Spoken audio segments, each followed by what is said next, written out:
नमस्कार दोस्तों। कुछ इंसान अपने जीवन में ऐसी हरकतें कर देते हैं जिसे देखकर भगवान भी अपना माथा पीट लेते हैं। कौन था वो जिसकी हरकतों की वजह से भगवान विष्णु जी ने अपना माथा पीट लिया? आइए सुनते हैं आज की रोचक कहानी। एक थे सर्वनिंदक जी महाराज।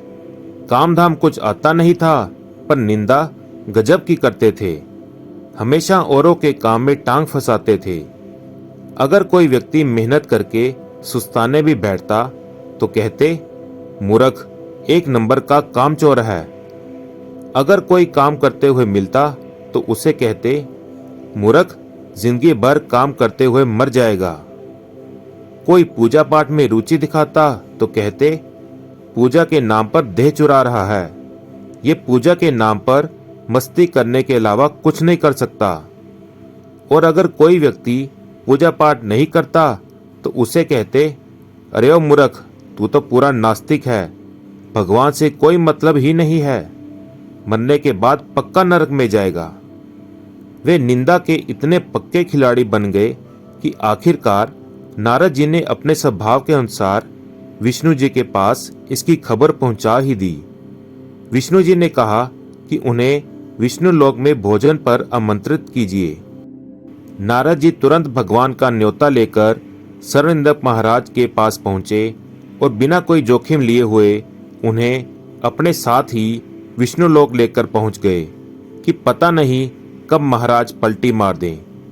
उधर लक्ष्मी जी ने नाना प्रकार के व्यंजन अपने हाथों से तैयार कर सर्वनिंदक महाराज जी को परोसा।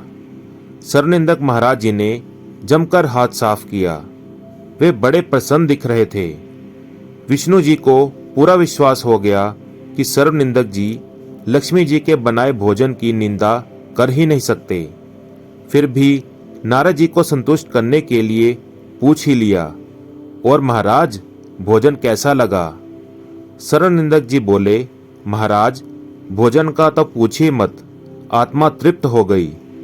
लेकिन भोजन इतना भी अच्छा नहीं बनना चाहिए कि आदमी खाते खाते प्राण ही त्याग दे। विष्णु जी ने अपना माथा पीट लिया और बोले, हे वत्स, निंदा के प्रति आपका समर्पण देखकर मैं प्रसन्न हुआ। आपने तो लक्ष्मी जी को भी नहीं छोड़ा। वर मांगिए।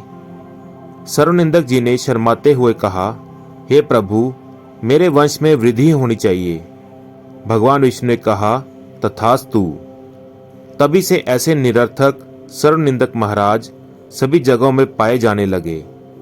इस कहानी का सार यह है कि हम चाहे कुछ भी कर ले, इन निंदकों महाराजों की प्रजाति को संतुष्ट नहीं कर सकते। इनका काम ही यह है कि खुद कुछ ना करके दूसरों के किए की निंदा करना। अतः ऐसे लोगों की परवाह किए बिना अपने कर्तव्य पथ पर अग्रसर रहना चाहिए। जय श्री कृष्णा। तो दोस्तों, कैसी लगी आपको ये कहानी?